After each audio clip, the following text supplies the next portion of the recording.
O liberalismo clássico ele nasceu no século XVIII na Inglaterra pelas mãos do pensador Adam Smith. Ele foi uma consequência das mudanças que estavam acontecendo não só na Inglaterra, mas na Europa como um todo, como a Revolução Industrial e o desenvolvimento das ideias iluministas. Basicamente, os liberais eles eram contra o poder absoluto dos reis, eles eram contra a divisão hierárquica da sociedade. O que eu quero dizer com isso? Os liberais não eram contra a divisão da sociedade em classes.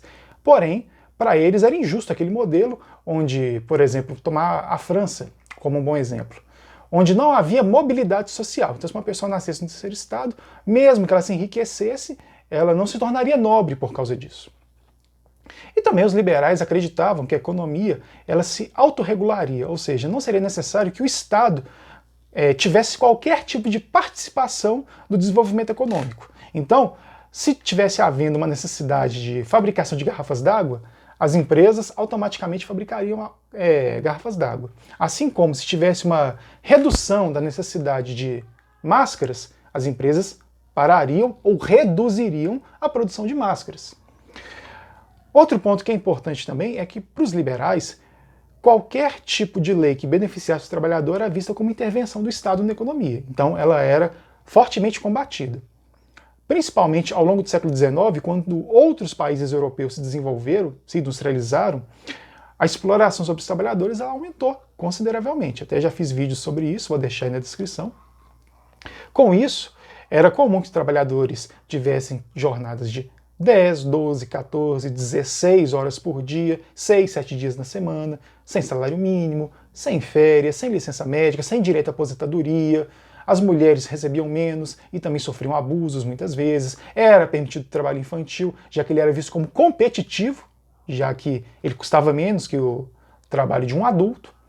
E nesse cenário, acabou que surgiram protestos dos trabalhadores, os trabalhadores começam a se organizar em associações, sindicatos, e também começam a surgir outros projetos de sociedade, como primeiro o socialismo utópico, depois o socialismo científico com Karl Marx, o anarquismo de Bakunin, e mesmo dentro da lógica capitalista começam a surgir pensadores economistas que planejam um modelo que pelo menos atenue a exploração sobre o trabalhador.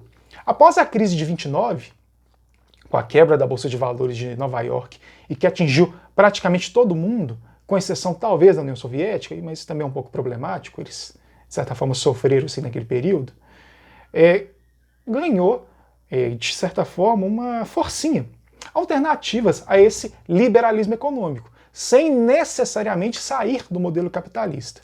Como exemplos, podem ser citados o New Deal nos Estados Unidos, implantado por Franklin Roosevelt a partir de 1932, onde ele implementou um programa de obras públicas para gerar empregos, de leis para proteger os trabalhadores, como férias, salário mínimo, aposentadoria, criação de empresas públicas em muitos casos, aumento dos impostos para os mais ricos, não para os mais pobres.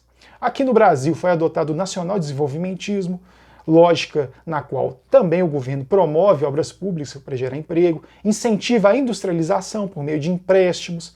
Muitas vezes o próprio governo abre empresas públicas, como foi o caso da CSN, para produzir aço em Volta Redonda, no Rio de Janeiro. E na Europa, após o final da Segunda Guerra Mundial, surgiu o estado de bem-estar social, que basicamente os governos eles aumentaram os impostos que os mais ricos deveriam pagar e com esse dinheiro extra promoveram uma maior qualidade de vida para a população mais pobre, oferecendo moradias gratuitas ou então a preços simbólicos, facilitando a compra de carros, facilitando o acesso à educação e a outros bens de consumo. A partir, principalmente da década de 1970, com a crise do petróleo, que ocorreu no ano de 73, os críticos desse modelo de sociedade capitalista vão aumentar, e vão também partir para o ataque. Seja por meio de golpes de Estado, no Chile em 73, seja organizando e saindo vitoriosos em eleições, como foi o caso da Margaret Thatcher, que foi eleita primeira-ministra da Inglaterra no ano de 79, seja Ronald Reagan, eleito presidente dos Estados Unidos em 1980. E a partir daí, eles vão começar a implementar as reformas neoliberais, ou seja, um novo liberalismo.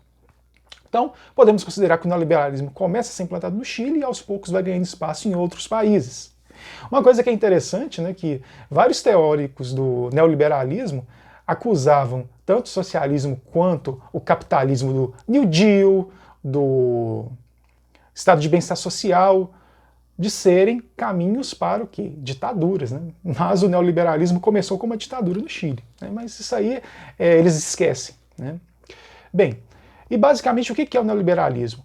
É a destruição, seja do sistema socialista, onde havia, né, um incentivo para que os regimes socialistas, que eram vários no mundo naquele período, acabassem, seja a destruição do modelo capitalista de intervenção do Estado na economia. Então, nos países capitalistas onde neoliberais chegaram ao poder, começou uma venda de empresas estatais. Isso ocorreu na Inglaterra, nos Estados Unidos, em outros países da Europa, no Chile durante a época do Pinochet, e mesmo aqui no Brasil, nos governos de Fernando Collor e Fernando Henrique Cardoso. Então, várias empresas públicas foram vendidas a preços muitas vezes abaixo do preço de mercado.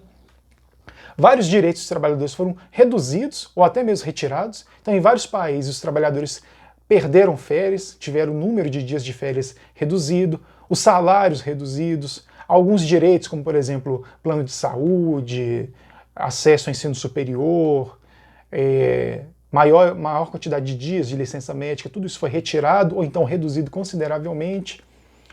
Congelamento de salário também foi uma tática muito comum de ser implantada, enquanto que, ao mesmo tempo, os mais ricos pagavam menos impostos. Então, a taxação dos mais ricos foi diminuindo nesses países que adotaram modelos neoliberais.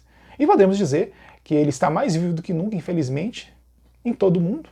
Em alguns países mais, em outros menos, mas aqui no Brasil de Bolsonaro, o neoliberalismo ganhou força incrível. Começou com o Temer, verdade seja dita, o PT também nunca bateu muito de frente com o neoliberalismo, fez algumas mudanças que beneficiaram os mais pobres, como aumento de salário mínimo, Bolsa Família, ProUni, entre outras, mas nunca bateu muito de frente com o neoliberalismo.